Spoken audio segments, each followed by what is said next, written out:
ठाकरे आगे बढ़ो, महाविकास आघाडीचा महाराष्ट्र जनसुरक्षा विधेयक 2024 हे घटनाविरोधी आणि लोकशाहीस बाधक विधेयक असून जनतेच्या मूलभूत हक्कांवर गदा आणणारे आहे। सध्याच्या सरकारने हे जनसुरक्षा विधेयक सामाजिक चळवळीतील कार्यकर्त्यांच्या मुस्काट दाबी आणि हुकुमशाही व्यवस्था मजबूत करण्यासाठी आणले आहे, असा आरोप करत याबाबत शिवसेना, उद्धव बाळासाहेब ठाकरे पक्ष, राष्ट्रवादी काँग्रेस पार्टी, शरदचंद्र पवार पक्ष, भारतीय राष्ट्रीय काँग्रेस पक्ष तसेच सर्व कम्युनिस्ट पक्ष या सर्व पक्षांच्या माध्यमातून आज 10 सप्टेंबर रोजी जिल्हा रुग्णालय रत्नागिरी समोरील भारतरत्न डॉक्टर बाबासाहेब आंबेडकर यांच्या पुतळ्यासमोर आंदोलनाला सुरुवात करण्यात आली आहे।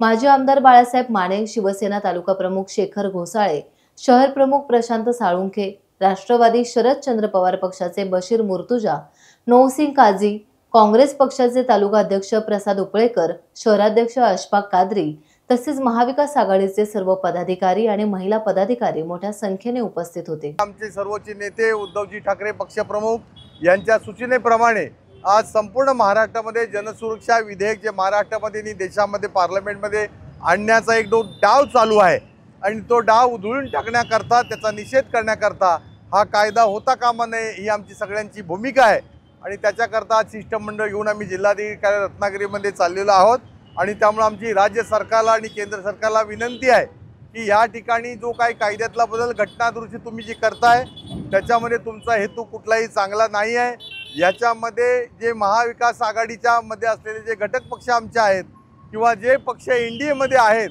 आणि ज्या NDAला घटक पक्ष या देशातल्या राज्यातले कंटाळलेले आहेत त्यांना धाक दपटशा दाखवण्याकरता या कायद्यामध्ये बदल करून जर कुठल्या गुन्ह्यामध्ये त्यांना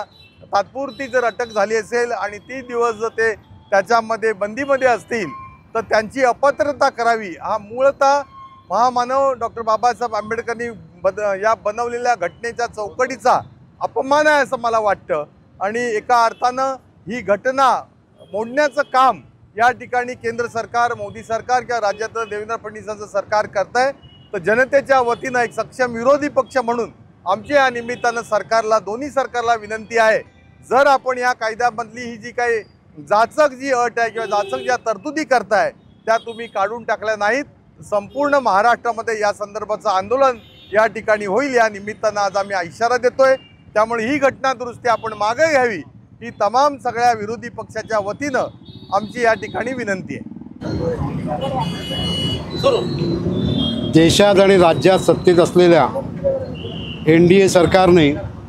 या देशातील लोकशाही संपवण्याकरिता टाकलेला डाव म्हणजे जनसुरक्षा कायदा, नावाला जनतेची सुरक्षा म्हणून त्या कायद्याला नाव दिलं आहे, परंतु जनतेला भविष्य काळामध्ये जास्तीत जास्त यातना कशा देता येतील, त्यांना भीतीच्या छायेखाली कसं टाकता येईल, जी लोक सरकारच्या विरोधात किंवा सरकारच्या धोरणांच्या विरोधात आवाज उठवतील किंवा लोकांच्या हितासाठी आवाज उठवतील त्या लोकांना थेट तुरुंगात टाकणारा हा कायदा आहे। म्हणून आज या कायद्याच्या विरोधामध्ये लोकांना लोकशाही अबाधित राहून लोकांना लोकशाही जगता यावं याकरिता सर्वजण मिळून आम्ही आज या ठिकाणी घटनेचे शिल्पकार बाबासाहेब आंबेडकर ज्यांनी ह्या देशाला लोकशाही प्रदान केली, लोकशाही कशी असावी याचा एक नमुना संविधान तयार करून दिलं, त्या संविधानाच्या मार्फत जे या देशाची सर्व घटना सुरू आहे त्या बाबासाहेब आंबेडकरांना पुष्पहार आम्ही अर्पण केला आणि येथून पुढे जाऊन आम्ही जिल्हाधिकारी कार्यालयात जाऊन त्या ठिकाणी या कायद्याच्या विरोधात निषेधाचं आम्ही निवेदन देणार आहोत। आज हा जनसुरक्षा कायद्याच्या विरोधात आज राज्यव्यापी म्हणजे प्रत्येक पूर्ण राज्यामध्ये हा आंदोलन चालू आहे आणि त्याचाच हा एक भाग आहे। टाइम्स डिजिटलला लाईक करा, शेअर करा, सबस्क्राइब करा आणि बेल आयकॉन दाबायला विसरू नका। Times digital.